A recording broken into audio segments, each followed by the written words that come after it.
Prise 5. On ne sait pas si ce sera la bonne, mais on essaye quand même. Bonjour, mère. Pas sur ma fille. Voilà. Moi, je voulais te présenter sur ma nouvelle chaîne où les gens suivent un petit peu ma vie quand même, où je me montre vulnérable. Et c'est comme ça que j'évolue. Et donc pour moi, c'était important de te présenter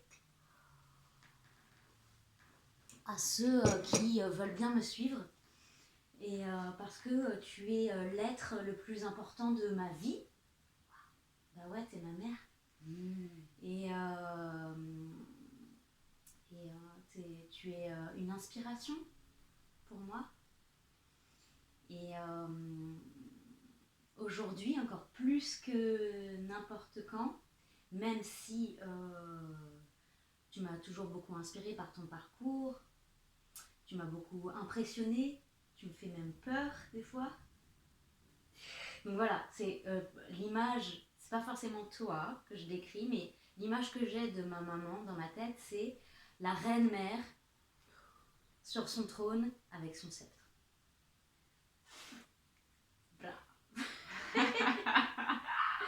Donc c'est éducation à la dure un peu, comme toi tu as eu avec ta maman.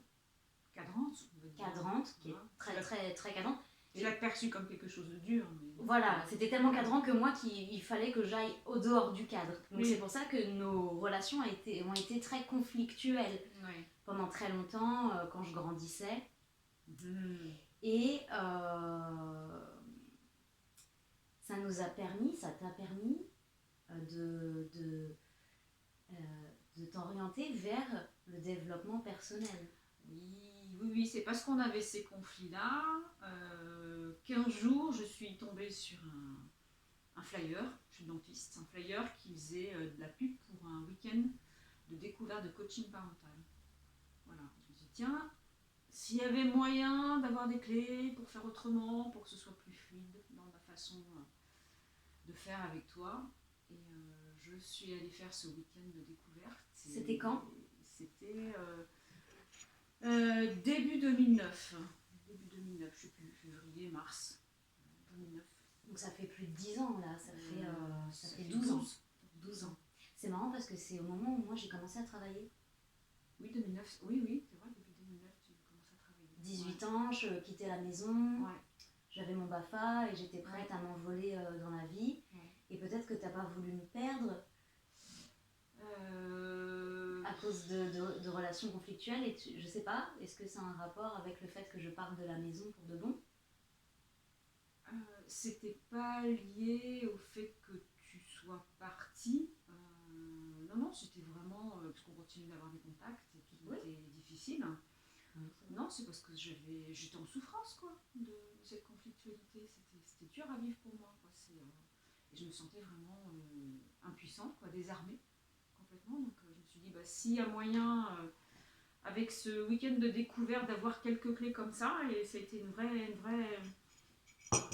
découverte pour moi parce que j'avais jamais eu de suivi par un psychologue ou un accompagnement par un tiers dans ma perception des choses, dans ma vie, quelle qu'elle soit. Quoi. Et là, le fait d'avoir un coach en face de moi qui me questionne, qui me permet de sortir de ma façon de penser toute seule dans ma tête, j'ai vraiment eu des prises de conscience quoi, dans ce qui jouait chez moi, dans notre relation. Et au sortir de ce week-end, je me suis dit, mais waouh, quoi, le fait de pouvoir être questionné par un tiers, de ne plus être tout seul dans sa tête en fait. Je me suis dit, c'est super puissant quoi. Et je me suis dit, mais j'aimerais faire ça. Voilà, ça m'a. Allez, tu parles un peu plus fort maman parce que j'ai peur qu'on t'entende pas. Ah ouais. Donc j'ai vraiment découvert ce que c'était, ce que pouvait faire un tiers qui questionne pour ne plus être à penser tout seul dans sa tête. Voilà. Et ça m'a vraiment amené à avoir des prises de conscience dans ce qui jouait chez moi, dans notre relation. Et c'est ce qui a impliqué tout mon parcours professionnel après. Quoi. Ensuite, ouais. Non, et puis c'est ce que tu me disais en fait il y a 2 jours, quoi. Tu me disais, voilà, j'ai commencé le développement personnel pour avoir une meilleure relation avec toi. Oui, ouais. Et c'est fou, ouais, ça me fait plaisir. Parce que ouais, ça a découlé de plein de choses après. Tu as fait Ouais. des formations de sophro, logis. Alors j'ai commencé par une formation de coach 1 an Ah oui, après, c'est vrai. parce que pendant très longtemps je me suis dit mais j'ai envie de faire ça, mais en même temps, qui je suis moi pour aller accompagner des personnes. Voilà, j'ai une espèce de doute sur ma capacité à le faire auprès d'autres personnes. Donc j'ai réfléchi pendant 1 an et puis 1 an après, je me suis inscrite dans une école pour devenir coach. J'ai accompagné des personnes avec cette formation-là et je n'ai pas cessé d'ajouter des différents outils pour accompagner les personnes avec différentes modalités, on va dire. Voilà. Et la dernière que je vais commencer la semaine prochaine, c'est la méditation de pleine conscience avec toi. Oui, voilà. Et en fait, en y pensant, hier soir, je me suis dit, je vais interviewer ma mère et je vais lui parler de ça, je vais parler de ci et de la méditation. Et ça m'a fait tilt et je me suis dit, mais en fait, c'est ensemble qu'on a commencé la méditation. Ouais. Il y a 10 ans, à peu près. Je ne saurais pas remettre de date exacte. Parce que en fait, c'est grâce à un tiers aussi, Ouais. à Federico Procopio, qui est un maître zen spirituel que moi j'ai rencontré au Salon Zen en 2010 Ouais. ou 2011. 2011 Ouais. plutôt, parce que c'était après mon premier voyage en Italie. Et je l'ai rencontré là. Et toi, tu m'as parlé de lui quelques mois après, en disant voilà, il y a Federico Procopio qui fait des méditations guidées à Paris tous les dimanches. Je me dis, mais c'est fou quoi, parce que moi j'avais déjà eu un flash avec lui, un espèce de waouh, ah ouais, c'est vraiment un maître en fait. Ouais. C'est vraiment quelqu'un de réalisé. Et c'est marrant que tu vois, tu m'en parles. Et donc on y est allé. Ouais. Et toutes les deux, on s'est vraiment mise à fond dedans, quoi, parce que c'est devenu une routine, un rituel. Et puis on est même partis en retraite ensemble. On a fait un week-end en Normandie avec lui, ouais. C'était chouette. On s'est acheté des kimonos là. Ouais, je sais plus comment ça s'appelle, cette espèce de robe noire qui faisait qu'on était tous habillés de la même façon. On était à fond, quoi. Et c'était génial. Franchement, j'ai un souvenir de ce week-end qui nous a rapprochés déjà toutes les deux. Et d'un niveau vraiment spirituel, quoi. Élevé. Je sais pas s'il y a un autre mot pour ça, parce que spirituel, des fois, ça fait un peu peur aux gens. Tu vois, c'est perché, machin. Ça nous a liés. On est déjà liés quand même d'affectivité, de sang. Mais à un niveau supérieur, quoi, de connexion. Dans nos centres d'intérêt, ouais, tout simplement, en fait. Nos centres d'intérêt, on en a pas mal de communs, quoi. Après, bon, est-ce que c'est normal? Est-ce que les chiens font pas des chats? Donc, je sais pas. Mais, quand même,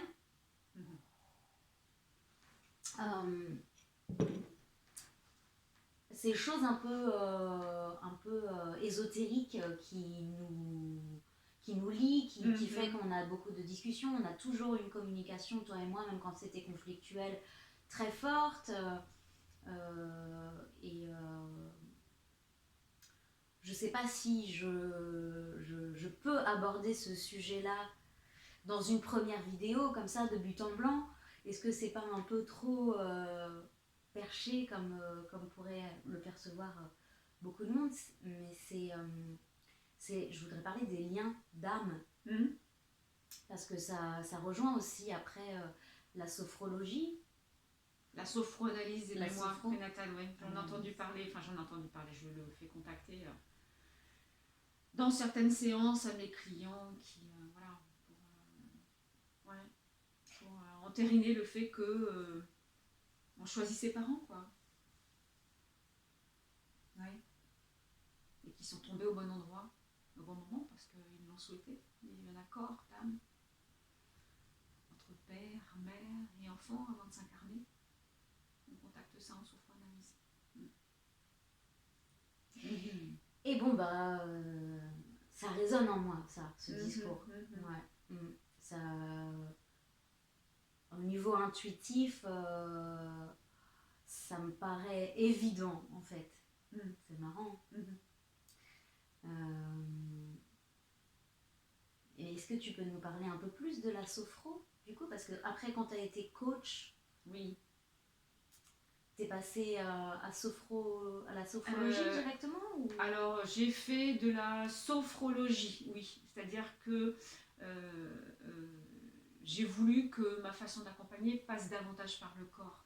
Donc, j'ai fait de la sophrologie, j'ai fait du Gestalt massage aussi. Les deux outils qui permettaient de, entre deux séances éventuellement pour les personnes qui avaient du mal à être dans leur ressenti corporel. Voilà, d'avoir un autre moyen de le faire. Trop dans leur tête. Voilà, trop dans leur tête. Dans l'analyse, c'est ça, mais pas assez dans le corps, quoi. Voilà, ouais. Dans l'expérience du corps, du toucher, oui. Même de l'émotionnel corporel. Et j'ai eu des rencontres qui m'ont permis d'entendre parler de sophroanalyse des mémoires prénatales de la naissance et de l'enfance qui me faisait passer dans quelque chose qui était plutôt de l'ordre de la psychothérapie. Quand on est coach, on n'aborde pas tout ce qui est passé, voilà. Oui. Donc je continue d'être coach et d'avoir des outils en fonction des besoins de mes clients pour être dans l'ici et maintenant, être plutôt dans les thérapies cognitivo-comportementales. Ou alors, selon les besoins des personnes, je peux être en psychothérapie en allant chercher l'origine de ce qui fait problème chez une personne. D'accord. À savoir qu'en état de relaxation, ici dans ce canapé, les personnes peuvent, au travers de leur ressenti corporel, replonger à l'instant où quelque chose dans leur vécu a été émotionnellement fort et qui a mis en place une croyance ou de culpabilité, ou de dévalorisation, ou de non-amour de soi. C'est vraiment les trois boulets qui se mettent en place dans la petite enfance, au moment de la naissance ou en vie prénatale. Voilà. Dans le ventre de la mère. Prénatal, ça peut être dans le ventre de la mère, comme d'autres moments de vie antérieure. Antérieure, ouais. Il y a des personnes qui sont un peu réfractaires, mais bon, de toute façon. C'est difficile de croire en quelque chose où qu'on n'a pas, on n'a pas accès, tu vois. Je peux très bien croire que, voilà, quand j'avais 5 ans, il s'est passé ça, je m'en rappelle, donc du coup, ça m'a bloqué, ça m'a traumatisé, etc. Oui. Ça, je peux le croire puisque je peux m'en rappeler. Oui. Mais les vies antérieures, on s'en rappelle pas forcément. Alors, on ne s'en rappelle même jamais. Ah bon? Simplement, cette méthode de sophroanalyse des mémoires prénatales, ce qui guide, c'est l'âme. L'âme qui a tout enregistré notre histoire. Et ça passe par du ressenti corporel. Voilà. Ah ouais. Donc, on est dans un ressenti corporel. Et généralement, quand on est à un moment où une empreinte s'est mise en place, c'est quelque chose de pas très agréable que l'on vit. D'accord. Et notre cerveau droit, qui est aussi cerveau imaginatif, va nous permettre d'aller contacter par rapport à ces ressentis des pensées, des sentiments, des sensations, des images, des mots. Et tout ça permet de dérouler comme un film. Et moi, avec le questionnement, qui permet à la personne d'aller mettre des mots sur ce qui se passe en elle, il y a un véritable film qui se déroule, et ça peut être un film de la naissance, de la petite enfance, de la vie intra-utérine, ou d'une vie où ce que la personne perçoit, clairement, c'est pas de notre époque, quoi. Voilà, donc c'est pas un truc que moi j'apporte, c'est vraiment la personne, l'âme de la personne qui l'emmène là où elle doit aller. D'accord. Pour aller rechercher l'origine de ses empreintes. Et donc toi, tu es comme un guide, en fait. Je questionne la personne pour lui permettre de mettre des mots sur ses perceptions, sur des perceptions qu'elle a vraiment corporelles. Et donc ça aide? Ça aide à mettre en mots ce qui se passe chez la personne. Ok. Oui, c'est la magie des mots qui vient s'opérer. C'est comme moi quand je fais le voyage émotionnel. C'est exactement la même chose. Quand j'arrive à percevoir mon émotion, à la visualiser et à lui mettre un nom, toi, là, tu es la tristesse. Mhm. Et donc, je peux te comprendre Mhm. et je peux t'exprimer Mhm. et donc je peux m'en libérer ensuite. Mhm. Et tu m'as expliqué que dans ton voyage émotionnel, tu avais aussi des images qui venaient. Tu te visualisais dans certaines situations avec des personnes. Oui. Voilà, donc c'est pareil, c'est la même chose. Sauf que, en plus, dans la sophranalyse, il y a, parce que ce qui explique l'empreinte qui va générer une croyance, une des 3 croyances de base dont j'ai parlé tout à l'heure, c'est un problème d'interprétation erronée de ce qui s'est joué au moment où ça s'est joué. Donc, en tant que thérapeute, je permets à la personne de rectifier le tir, entre guillemets, de changer l'interprétation. Voilà. Oui, en gros, de s'extirper du jeu qui a été fait souvent du triangle victime, bourreau, sauveur. Alors ça, là tu parles d'un triangle relationnel. Là, ce que vit la personne, elle l'a vécu toute seule. Enfin, ça a vraiment été son interprétation de ce qui se jouait. Il n'y a pas de jeu relationnel. C'est pas des jeux psychologiques Non, qui créent ça? Non, c'est pas des jeux psychologiques parce que c'est la personne qui vit, qui interprète seule ce qui s'est joué à un moment donné. Pour elle. Pour elle, voilà. D'accord. Et donc elle est dans l'interprétation. C'est ça. Erronée, contre elle. Oui, oui, parce que voilà. Mais parce qu'elle s'est mise en tant que victime, non? On parle de victime dans des jeux relationnels. Là, c'est pas le cas. C'est vraiment. Oui, elle est toujours victime de son vécu, en quelque sorte. Est-ce qu'on peut se sortir de ce système-là ou de cette position-là, qu'on devient acteur de sa vie et on n'est plus victime de son vécu et alors, de sa vie? Dans la restructuration, il s'agit de permettre à la conscience de la personne de regarder autre chose et autrement. Et moi, en tant que thérapeute, je vais lui poser des questions. Par exemple, si c'est un embryon qui a la certitude que sa mère ne veut pas de lui, je vais inviter sa conscience à aller vérifier ce qui se passe dans la conscience de sa mère. Voilà. Et là, il y a tout un tas de choses qui peuvent s'être jouées à un moment donné parce que la maman venait de perdre son père, par exemple, et donc elle était coupée dans la relation avec son bébé, et le bébé n'avait pas cette information.